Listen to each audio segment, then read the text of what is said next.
रासायनिक अभिक्रिया की दर और रासायनिक साम्य में अगला हम देखते हैं। हमने पिछली कक्षाओं में उत्क्रमणीय क्रिया पढ़ाया था, जिसमें अग्र अभिक्रिया और पश्च अभिक्रिया दोनों संपन्न होती, उन क्रियाओं को हम उत्क्रमणीय क्रिया कहते हैं।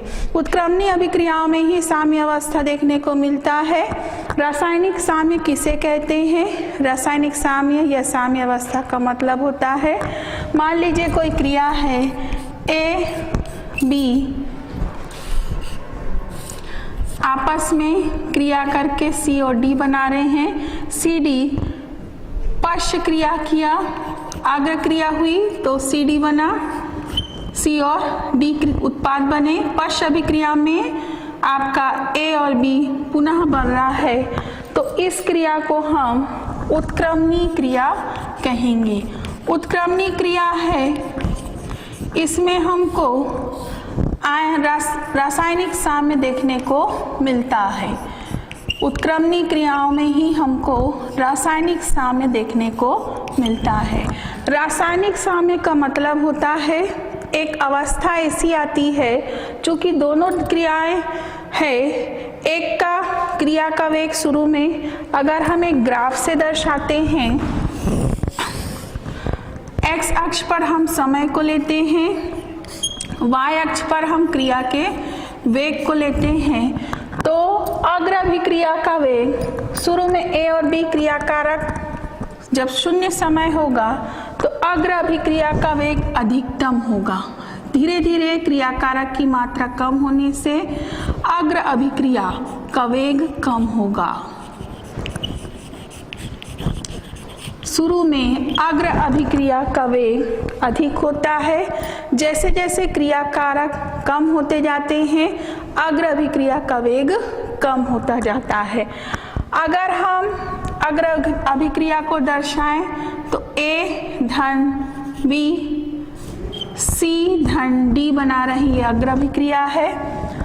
लेकिन अगर हम पश्च क्रिया को लेते हैं जिसमें सी और डी आपस में मिलके ए और बी बना रहे हैं, तो शुरू में इनका जो वेग है पश्च अभिक्रिया का शून्य रहेगा। समय जैसे जैसे बढ़ेगा, उत्पाद की मात्रा बढ़ती है, तो पश्च क्रिया का वेग बढ़ने लगता है। अब हम यहाँ पे ये जो लाइन ले रहे हैं, ये बढ़ता हुआ लाइन वेग का बढ़ता हुआ मान पश्च क्रिया को दर्शाता है। पश्च क्रिया है सी धन डी मिलकर आपका पुनः क्या बना रहे हैं, ए और बी। एक समय ऐसा आता है कि अग्र अभिक्रिया का वेग पश्च अभिक्रिया के वेग के बराबर हो जाता है। मान लीजिए इस बिंदु पर आके अग्र अभिक्रिया का वेग पश्च अभिक्रिया के ए धन बी से जो सी और डी बन रहा है अग्र अभिक्रिया का वेग पश्च अभिक्रिया के वेग के बराबर हो जाए, तो हमें ग्राफ में समय के साथ एक स्थिर लाइन मिलती है। इससे ये पता चलता है इस लाइन से कि यहाँ पे क्रिया है वह साम्य अवस्था में है। साम्य अवस्था किसी उत्क्रमणीय अभिक्रिया की वह अवस्था है जहाँ अग्र अभिक्रिया का वेग पश्च अभिक्रिया के वेग के बराबर हो जाता है। इस समीकरण को अगर हम अग्र क्रिया के लिए निकालें, अग्र क्रिया का वेग निकालना चाहें, अग्र अभिक्रिया का वेग किसी भी क्रिया का वेग उसके क्रिया कारकों की सांद्रता के गुणनफल के समानुपाती होता है। फिर से हम अग्र क्रिया का वेग निकालना चाहें तो अग्र अभिक्रिया के लिए क्रिया कारक हैं ए की सांद्रता और दूसरा क्रिया कारक है बी।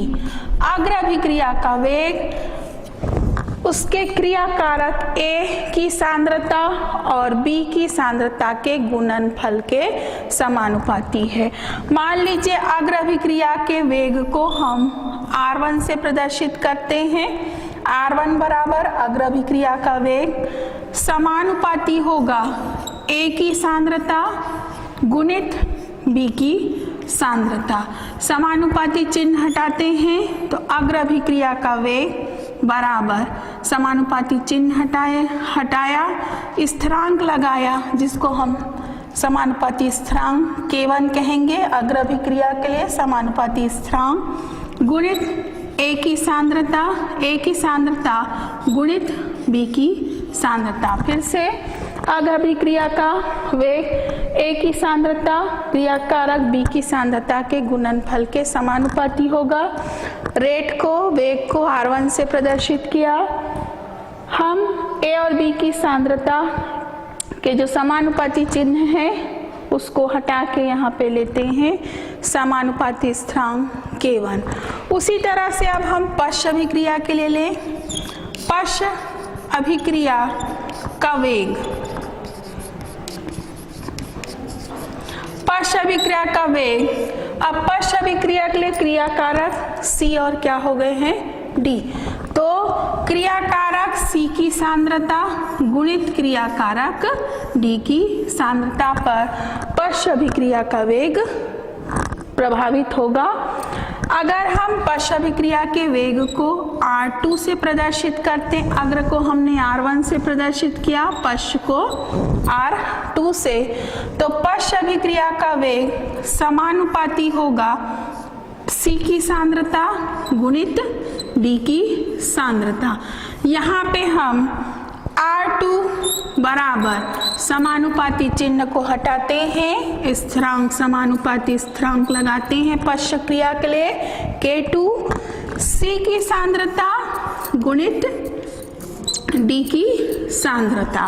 तो अब अग्र अभिक्रिया के लिए हमको मान मिला है, पहला समीकरण लेते हैं R1 बराबर K1 A की सांद्रता गुणित B की सांद्रता, और पश्च अभिक्रिया के लिए हमको वेग का मान मिला है R2 बराबर K2 C की सांद्रता गुणित D की सांद्रता।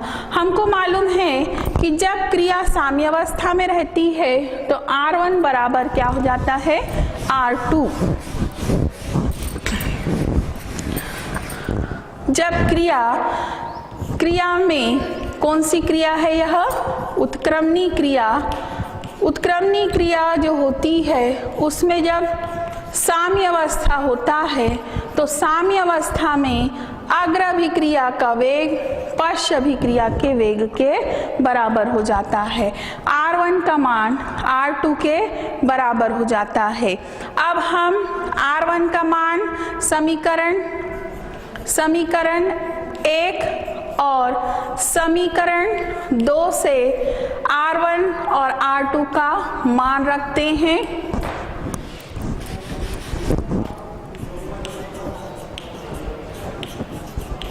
मान रखने पर R1 का मान देखिए K1 A की सांद्रता गुणित B की सांद्रता, R2 का मान दिया है K2 C की सांद्रता गुणित D की सांद्रता। K1 और K2 जो साम्य स्थिरांक है उसको हम पक्ष को बदल देते हैं, K1 अपॉन K2 बराबर C की सांद्रता गुणित D की सांद्रता अपनी जगह पे है, C की सांद्रता का गुणनफल D की सांद्रता, AB जो गुणा में है K1 के साथ वो अपना पक्ष बदल देंगे, भाग में आ जाएंगे, क्रिया बदलने के बाद भाग हो गया, A की सांद्रता गुणित B की सांद्रता। इस तरह से हमको एक नया मान मिला है K1 बटे K2 बराबर C की सांद्रता गुणित D की सांद्रता बटे A की सांद्रता गुणित B की सांद्रता। यहाँ पे हम K1 बटे K2 को कैपिटल K से प्रदर्शित करते हैं जिसको हम साम्यावस्था स्थिरांक कहते हैं। कैपिटल K का मतलब होता है साम्यावस्था स्थिरांक। इस मान को यहाँ तीसरे समीकरण में रखते हैं तो K1 बटे K2 की जगह हो गया K साम्य स्थिरांक बराबर C की सांद्रता गुणित D की सांद्रता बटे A की सांद्रता गुणित B की सांद्रता। इस तरह से हम उत्क्रमणी क्रियाओं के लिए साम्य स्थिरांक की गणना कर सकते हैं। इस मान से हम C और D जो उत्पाद थे उनकी सांद्रताओं के गुणनफल बटे क्रिया कारक की सांद्रताओं के गुणनफल के अनुपात को हम उसके साम्यावस्था स्थिरांक कहते हैं। साम्यावस्था स्थिरांक या K का मान है, यह आपके क्रियाकारक या उत्पाद की सांद्रता पर डिपेंड नहीं करता है, निर्भर नहीं करता है। यह K का मान, ध्यान दीजिएगा, हमको इस मान को देखने पर ऐसा लग रहा है कि ये सांद्रता पर निर्भर करता होगा, उत्पाद की सांद्रता या क्रियाकारक, लेकिन यह K का मान ना तो उत्पाद या क्रियाकारक की सांद्रता पर डिपेंड नहीं करता बल्कि ताप पर और क्रियाकारक की प्रकृति पर निर्भर करता है। फिर से K का मान किस पर डिपेंड करता है, किस पर निर्भर करता है? ताप पर और क्रियाकारक की प्रकृति पर। अगला दिया है आपकी बुक में रासायनिक साम्य के प्रमुख लक्षण क्या क्या हैं। सबसे पहले हमने देखा कि जब भी रासायनिक साम्य की बात होती है तो अभिक्रियाएं कैसी होती है? उत्क्रमणी। अनुत्क्रमणी क्रियाओं में हमको किसी तरह से साम्य अवस्था देखने को नहीं मिलता है। दूसरा पॉइंट हमने देखा कि जब क्रिया हुई, रासायनिक उत्क्रमणी अभिक्रिया हुई, तो दोनों दिशाओं में क्रियाएं होती है। अग्र अभिक्रिया भी होते रहती है और पश्च अभिक्रिया। अग्र अभिक्रिया भी कभी भी पूर्णता को प्राप्त नहीं कर रही है और ना ही पश्च अभिक्रिया पूर्णता को प्राप्त कर रही है। साम्य अवस्था में हमको एक ऐसी अवस्था देखने को मिलती है कि दोनों का सांद्रता, किसका किसका? क्रियाकारक का और उत्पाद का सांद्रता एक निश्चित हो जाते हैं। क्रियाएं दोनों ही डायरेक्शन में, दोनों ही दिशाओं में बराबर वेग से चलती रहती। जैसे आपको एक उदाहरण देती हूँ, मैं बाल्टी में पानी ली हूँ, एक तरफ मैंने एक ऐसा पंप लगाया है जिसमें से पानी निकाल रही हूँ और एक तरफ ऐसा पंप लगाया है जो उतनी ही मात्रा में क्या करता है, उतना पानी को डालता है। क्रियाएं दोनों हो रही है, एक तरफ निकल रहा है, दूसरी तरफ डल रहा है, दो क्रियाएं हो रही है, लेकिन बाल्टी के पानी का लेवल उतना ही रहेगा। वैसे ही इस रासायनिक साम्य में आपको देखने पर ऐसा लगेगा कि क्रिया हो ही नहीं रही है, लेकिन दोनों डायरेक्शन में क्रियाएं बराबर वेग से चलती रहती है। तो यही रासायनिक साम्य की प्रमुख विशेषताएं हैं। रासायनिक साम्य है, इसको हम परिवर्तित कर सकते हैं। अगर हम ताप को परिवर्तित कर दे क्रिया में, दाब को परिवर्तित कर दे या किसी भी एक क्रियाकारक की सांद्रता को या उत्पाद की सांद्रता को परिवर्तित कर दे, रासायनिक साम्य अपने आप परिवर्तित हो जाता है। किसी भी एक को ताप, दाब, सांद्रता में परिवर्तन से हम रासायनिक साम्य में भी परिवर्तन कर सकते हैं। उत्प्रेरक की उपस्थिति जो होती है वो रासायनिक साम्य में कोई भी परिवर्तन नहीं करती है, क्योंकि उत्प्रेरक केवल क्रिया के वेग को परिवर्तित करते हैं, साम्य को प्रभावित नहीं करते। और इस अवस्था में याद रखिएगा, निकाय की जो ऊर्जा होती है, जिसमें क्रिया हो रही है, उसकी ऊर्जा सबसे न्यूनतम होती है। अगला हम लेते हैं रासायनिक साम्य की गतिक प्रवृत्ति। हमने बोला है कि रासायनिक साम्य जब देखते हैं तो हमको ऐसा लगता है कि क्रिया कैसी है, स्थिर है, लेकिन वास्तव में क्रिया होती रहती है। दोनों डायरेक्शन में होता, अग्र और पश्च बराबर वेग से होता है। इसमें दूसरा हम गतिक प्रवृत्ति का उदाहरण लेना चाहें तो कुछ उदाहरणों को इसमें ले सकते हैं।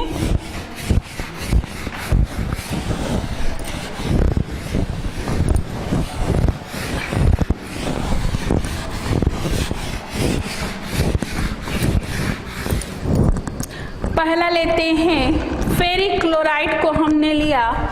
फेरिक क्लोराइड, इसमें हमने अमोनियम थायोसाइनेट को डाला। फेरिक क्लोराइड में जब हम अमोनियम थायोसाइनेट को डालते हैं तो हमारा एक लाल रंग का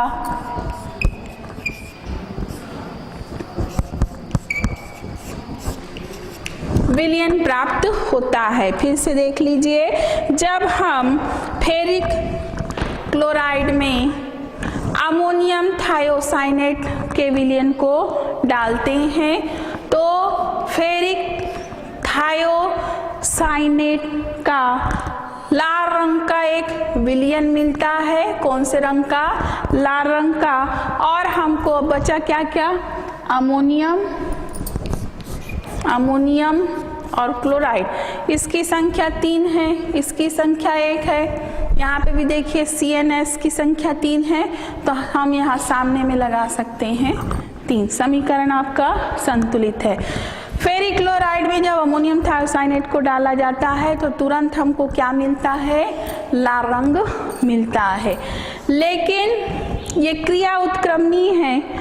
अगर हम बाहर से अमोनियम क्लोराइड को मिला दें, क्या मिला दें उसमें? थोड़ा सा अमोनियम क्लोराइड, तो क्या होता है? लाल रंग पूरा गायब हो जाता है। इसका कारण क्या था? शुरू में अग्र अभिक्रिया हुई तो फेरिक थायोसाइनाइड बनने के कारण हमको कैसा रंग दिख रहा है? लाल रंग। लेकिन जैसे ही हमने अमोनियम क्लोराइड को मिलाया तो इधर की सांद्रता बढ़ गई, क्रियाकारक इधर के बढ़ गए, तो क्रिया का वेग किधर खसक गया? गति किधर चले गई? पश्चिम दिशा में। और विलयन कैसा हो गया? रंगहीन हो गया। तो हमने एक उदाहरण देखा कि हम उत्पाद की सांद्रता को परिवर्तित किए थे, तो क्रियाकारक की सांद्रता जो है उसको हम परिवर्तित कर रहे हैं।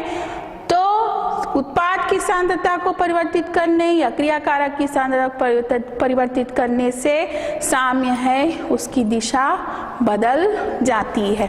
उल्टा फिर से मैं उदाहरण लूँ, अगर मैं इसके अमोनियम थायोसाइनेट की मात्रा को बढ़ा दूं तो पुनः विलयन कैसा हो जाएगा? लाल हो जाएगा।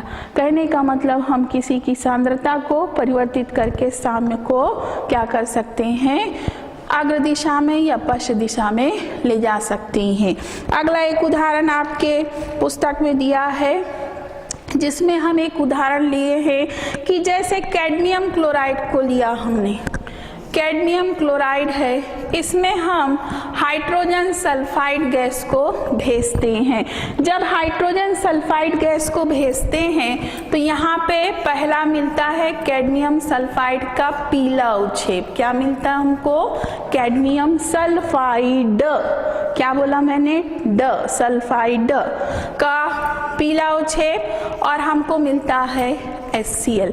फिर से देख लीजिए, कैडमियम क्लोराइड में जब हाइड्रोजन सल्फाइड गैस को भेजा जाता है तो कैडमियम सल्फाइड का पीला उच्छेद हमको देखने को मिलता है। लेकिन अगर हम विलयन में थोड़ा सा HCl मिला दें, ये क्रिया दोनों डायरेक्शन में होता है। जैसे ही हम विलयन में क्या डाल रहे हैं? HCl हाइड्रोक्लोरिक अम्ल डालते हैं, तो पीला उच्छेद पुनः क्या हो जाता है? गायब हो जाता है, क्योंकि क्रिया फिर से कौन से दिशा में चले गई है? पश्चिम दिशा में। कहने का मतलब हम सांद्रता को परिवर्तित किए, उत्पाद की सांद्रता को। अगर मैं पुनः H2S की मात्रा को बढ़ा दी तो पुनः हमारा पीला उच्छेद देखने को मिलता है। कहने का मतलब ये है कि हम सांद्रता में परिवर्तन से साम्य की जो अवस्था है, साम्य है, उसमें क्या ला सकते हैं? गति या साम्य की दिशा को हम परिवर्तित कर सकते हैं। इसमें अगला लेते हैं। अभी तक हमने जो पढ़ा है यह रासायनिक साम्य की बात हुई है। अगला हम लेते हैं आयनिक साम्य।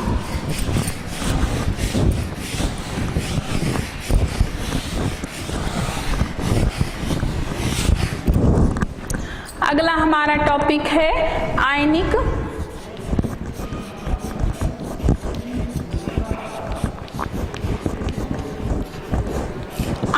साम्य।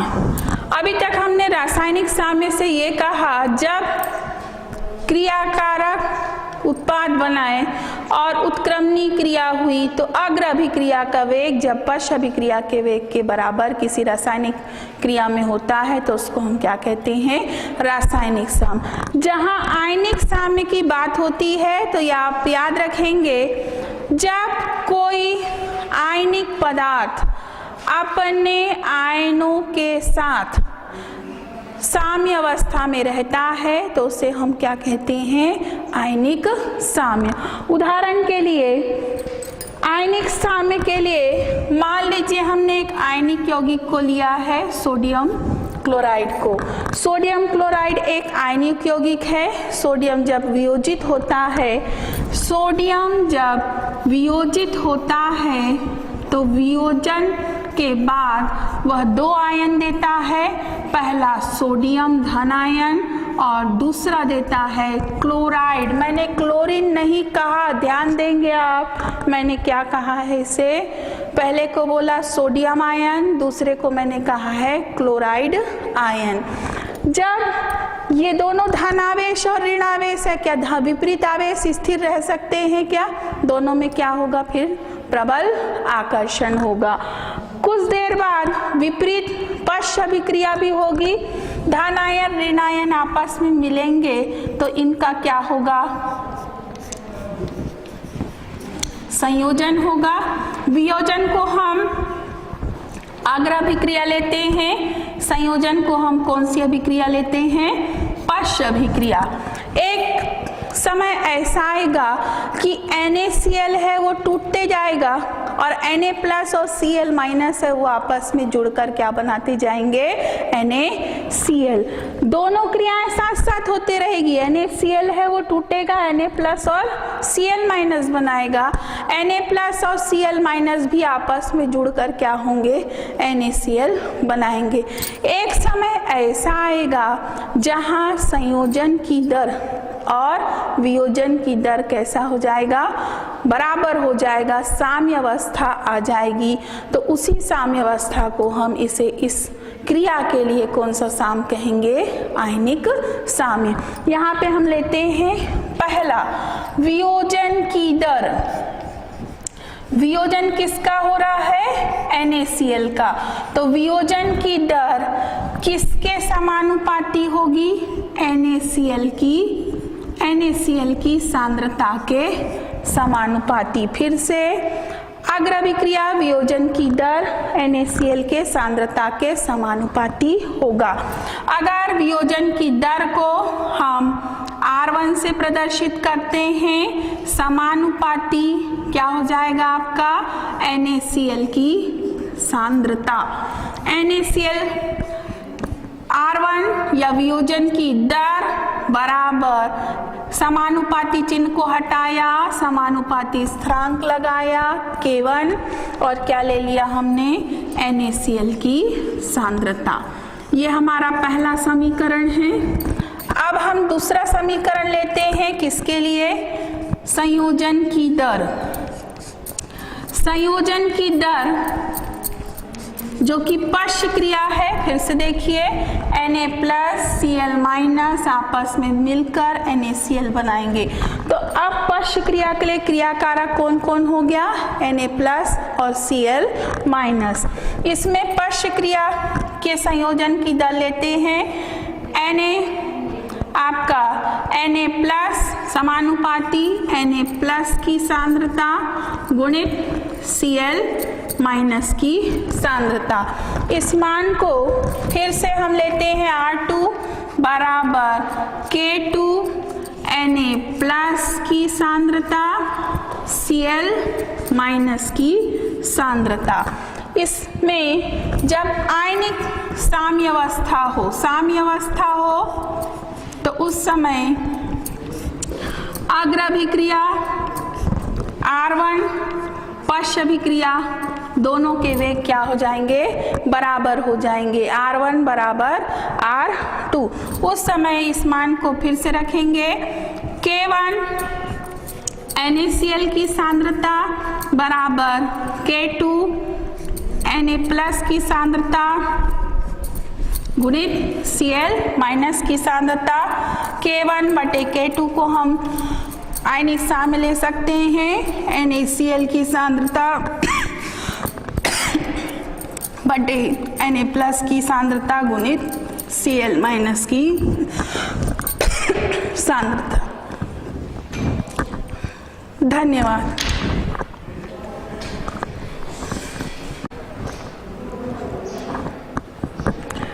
आयनिक साम्य, इसमें हमने एक उदाहरण देखा, NaCl टूटा Na+ और Cl- में।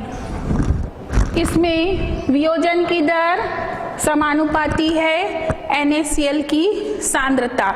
दूसरा, वियोजन की दर को अगर हम R1 से प्रदर्शित करते हैं तो R1 समानुपाती है NaCl की सांद्रता।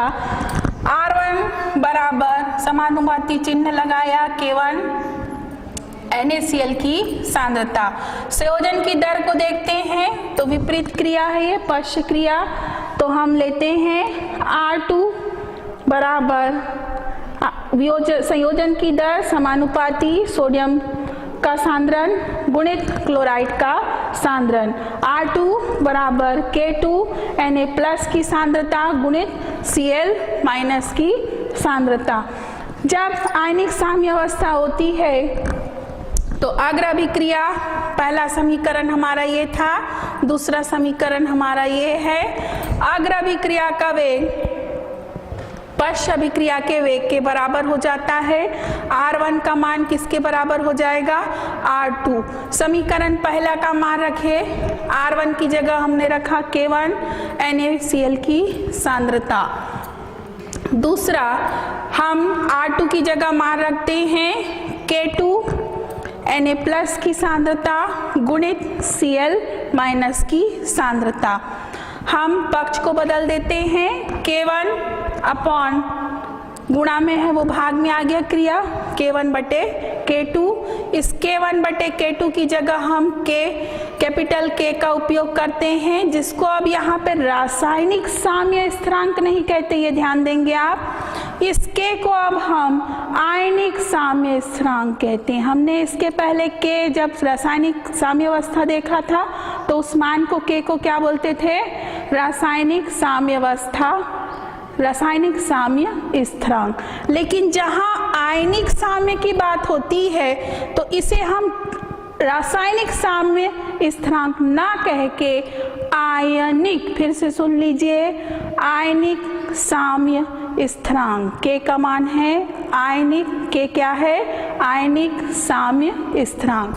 तो K इक्वल टू हो जाता है NaCl अपनी Na+ की सांद्रता, फिर से ये मान को लेते हैं K1 बटे K2 बराबर, हमने लिया इसे कैपिटल K जिसे हम आयनिक साम्य स्थिरांक बराबर Na+ अपनी जगह पे है Na+ की सांद्रता गुणित Cl- की सांद्रता। NaCl जो K1 के साथ गुणा में था भाग में आ गया NaCl की सांद्रता। इस तरह से हमारा ये K आयनिक, जिसको हम बोलते हैं आयनिक साम्य स्थिरांक, K आयनिक साम्य स्थिरांक बराबर सोडियम आयन की सांद्रता गुणित क्लोराइड आयन की सांद्रता बटे NaCl की सांद्रता। यह मान भी आयनिक साम्य जो मान स्थिरांक का मान होता है वो बहुत सारे कारकों पर डिपेंड करता है। पहला कारक होता है इसमें तनुता। तनुता क्या चीज है? हम 1 लीटर पानी को लिए, उसमें मैंने 1 किलो नमक को घोला, मान लो, ठीक है, 1 लीटर में 1 किलो नमक को घोला, ठीक है। अब मुझे ऐसा लगा कि उसमें नमक ज़्यादा हो रहा है तो मैं ऊपर से क्या मिलाऊं उसमें, और 1 लीटर पानी को मिलाई। तो ये हम पानी को मिला रहे हैं, मतलब क्या कर रहे हैं? उसकी तनुता को बढ़ा रहे हैं। क्लियर हो गया सबको? तनुता का मतलब, बढ़ाने का मतलब होता है अगर हम विलायक की मात्रा को विलयन में बढ़ाते हैं तो क्या कहते हैं? हम तनुता को बढ़ा रहे हैं। जब हम तनुता को बढ़ाते हैं तो याद रखिएगा, पहले NaCl था यौगिक, NaCl अपने आप Na+ और Cl- में टूटता था। लेकिन जैसे ही हम तनुता को बढ़ाते हैं तो NaCl में Na+ और Cl के बीच में जल के अणु आ जाते हैं, मतलब वियोजन की मात्रा बढ़ जाती है। फिर से सुनिए, अगर हम तनुता को बढ़ाते हैं, विलायक की मात्रा को बढ़ाते हैं, तो वियोजन की मात्रा भी बढ़ती है, क्योंकि विलायक के अणु विलेय के बीच में आ जाते हैं। विलायक का मतलब जो घोलता है उसको विलायक कहते हैं, और जो घुलता है उसे हम क्या कहते हैं, विलेय। क्लियर है? तो आयनिक यौगिक के वियोजन को कौन बढ़ाता है? तनुता। तनुता बढ़ाने से वियोजन की मात्रा भी बढ़ती है। दूसरा पॉइंट होता है आयनिक यौगिक की स्वयं की प्रवृत्ति या प्रकृति। आयनिक यौगिक दो तरह के होते हैं, याद रखिएगा, प्रबल विद्युत अपघट्य और दुर्बल विद्युत अपघट्य।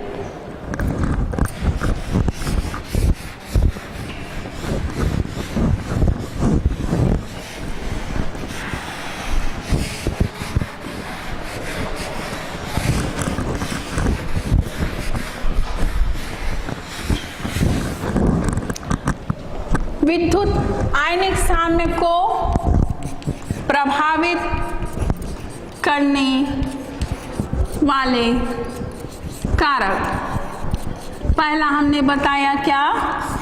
तनुता। तनुता बढ़ाने से आयनिक यौगिक के वियोजन की मात्रा बढ़ती है। दूसरा होता है विद्युत अपघट्य की प्रकृति।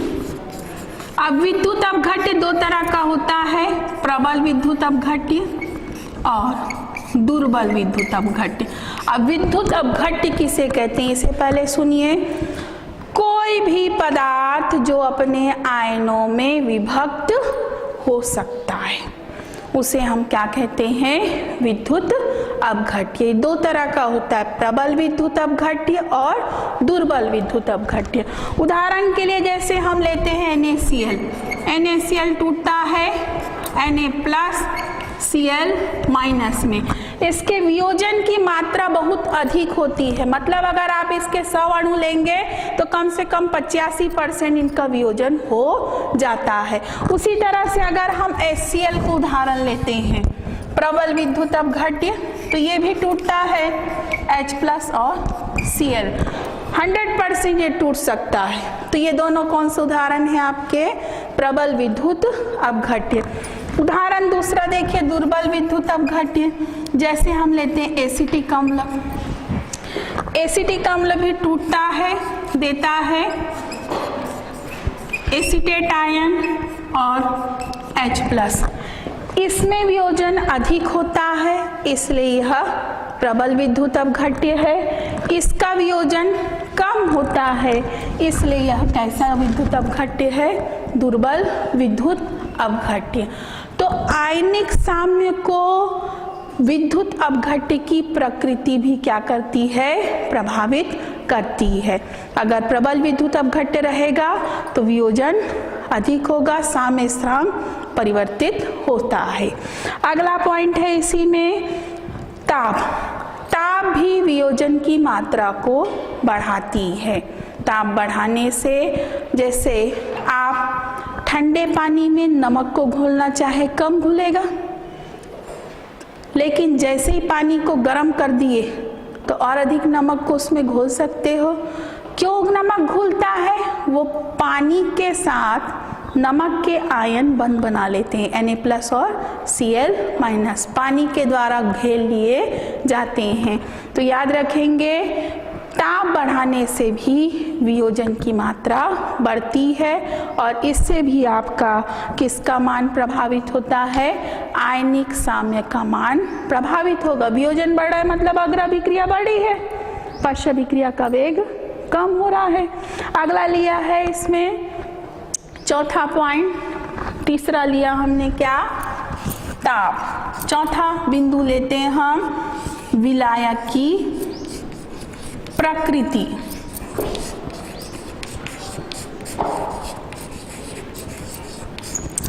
विलायक की प्रकृति भी आयनिक साम्य को प्रभावित करती। विलायक हम किसको बोलते हैं? जो दूसरे को अपने में क्या कर लेता है, दूसरे पदार्थों को अपने में घोलने की क्षमता रखता है। विलायक में एक और क्षमता होती है, जब हम विलेय को उसमें डालते हैं तो विलेय के बीच के बंधन को वह तोड़ता है और स्वयं उसके साथ क्या करता है, बंध बनाता है। एक विलायक में वह क्षमता जिससे वह विलेय के बंधों को तोड़ती है, वह विलायक का एक मान देती है जिसको हम विलायक का परावैद्युतांक या डाइलेक्ट्रिक मान, कांस्टेंट मान कहते हैं। सबसे ज़्यादा पानी का डाइलेक्ट्रिक कांस्टेंट रहता है, इसका मान 80 है। कहने का मतलब पानी जैसा अगर विलायक हम आयनिक यौगिक के लिए उपयोग करेंगे, चूंकि इसका आयन डाइलेक्ट्रिक कांस्टेंट या परावैद्युतांक का मान सबसे अधिक है, इसलिए इसके घोलने की क्षमता यानी वियोजित करने की क्षमता अधिक होगी और यह मान भी क्या करेगा, आपके आयनिक साम्य को प्रभावित करता है। इस तरह हमने देखा कि आयनिक साम्य किसी विद्युत अवघट्य और उसके आयनों के बीच का साम्य है, जहाँ पे उसके अग्र और पश्च वियोजन की दर और संयोजन की दर कैसी हो जाती है, साम्य अवस्था में आ जाती है और इसके लिए हम आयनन स्थिरांक के मान से इनकी गणना भी कर सकते हैं। अगला हमारा है अम्ल एवं क्षार। अगला टॉपिक है हमारा अम्ल एवं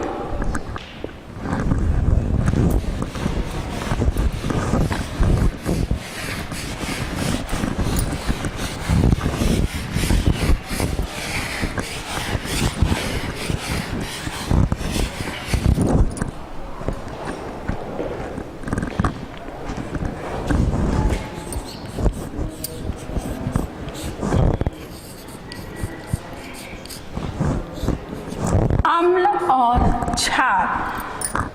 हमारे जितने भी पदार्थ हैं, पदार्थों की हमने बात की थी, वो पदार्थ 3 तरह के हैं हमारे अवस्था के आधार पर, ठोस, द्रव और गैस।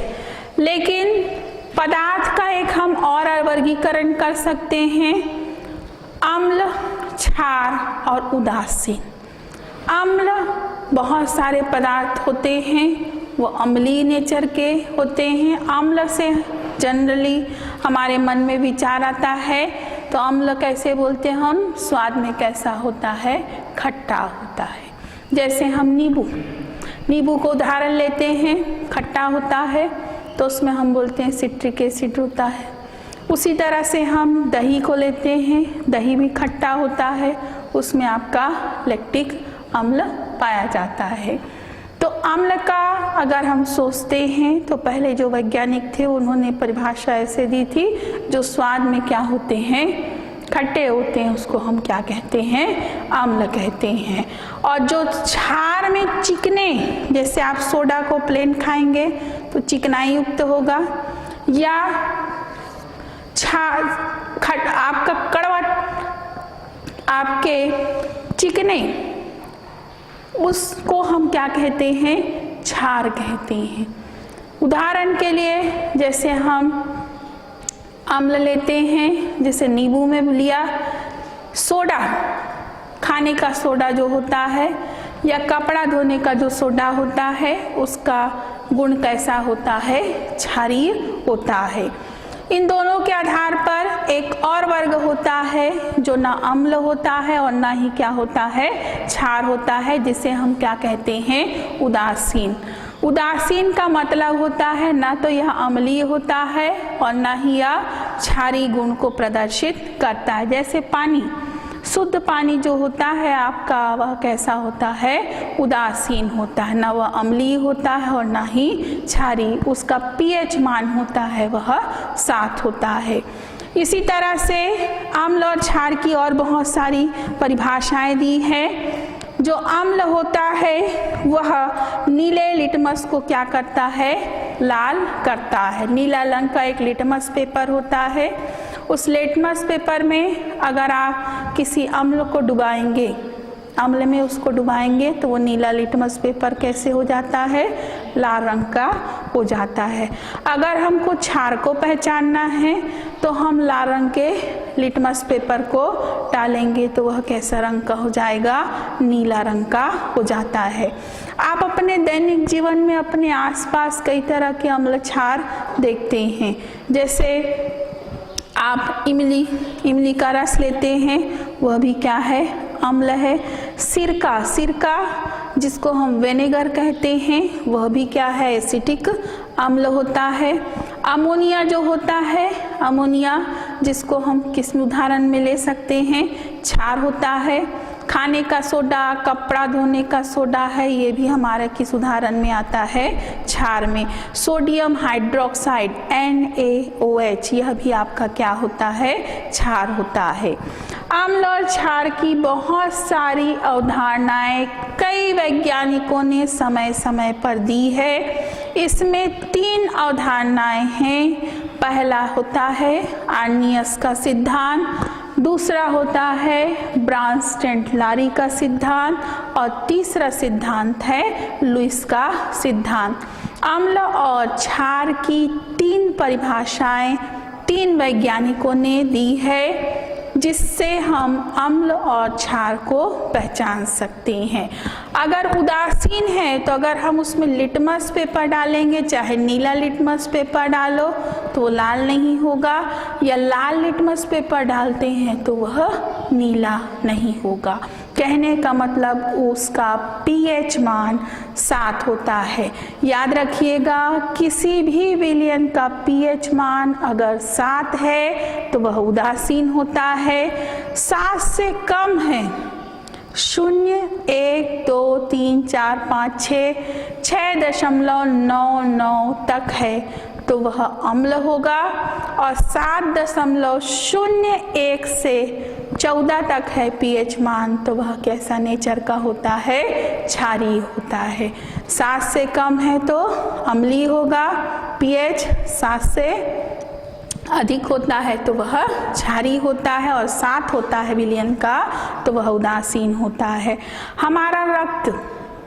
हमारे रक्त का pH मान होता है 7.4। यह कैसा विलयन होता है? हमारा रक्त हल्का सा क्षारीय होता है। उसी तरह से हमारा जो लार होता है वह भी हल्का सा कैसा होता है? क्षारीय होता है। हमारा जो पाचन ग्रंथि है उसमें अमाशय में एक रस निकलता है जिसको हम कहते हैं अमाशय रस, वह अम्लीय होता है। इसमें हम 3 परिभाषा लेंगे। अम्ल और क्षार की 3 परिभाषा में पहली परिभाषा देखते हैं आर्नियस का।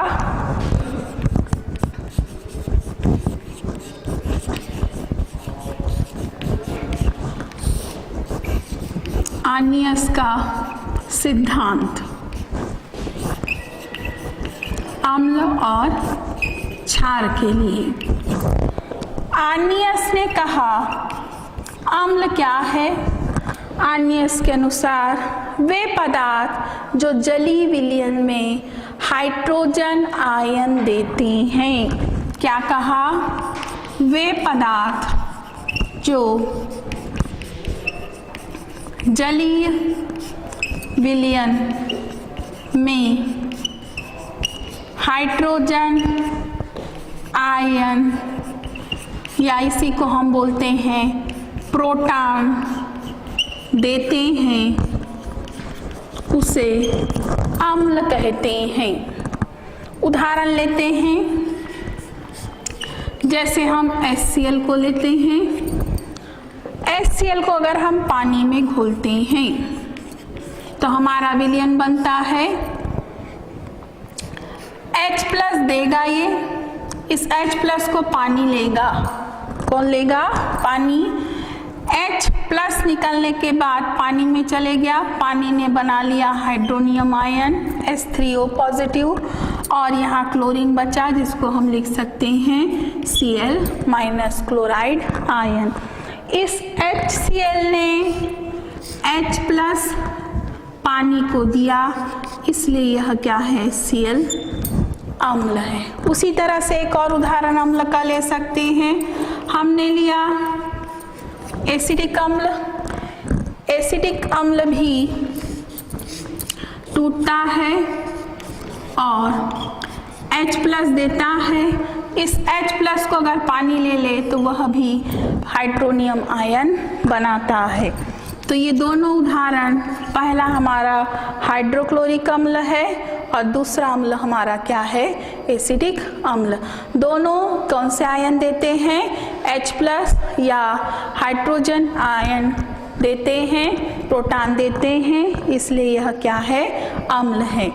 दूसरा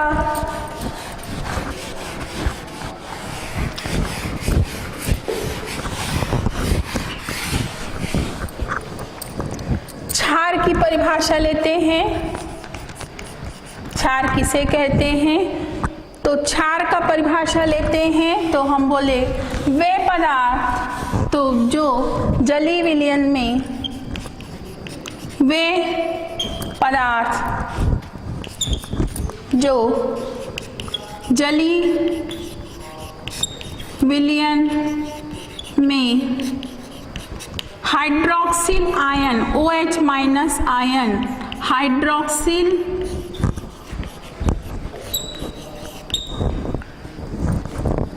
आयन देते हैं, हाइड्रोक्सिल आयन देते हैं,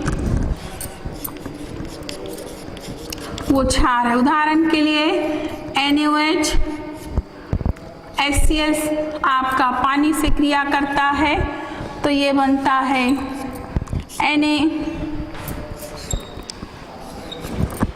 Na+OH-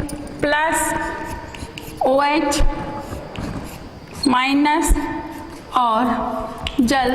इस तरह से ये OH- देता है Na+, इसलिए यह क्या है, यह आपका क्षार है। अन्य उदाहरण और ले सकते हैं आप, KOH, यह टूटता है K+ और OH- में। तो इस तरह से हम कह सकते हैं जो हाइड्रोक्सिल आयन देते हैं वह क्या है, क्षार है, और जो हाइड्रोजन आयन H+ देते हैं वो आर्नियस के अनुसार क्या है, अम्ल है। अम्ल और क्षार की आगे और बहुत सारी परिभाषाएं हैं जिसको हम अगले क्लास में अध्ययन करेंगे। धन्यवाद।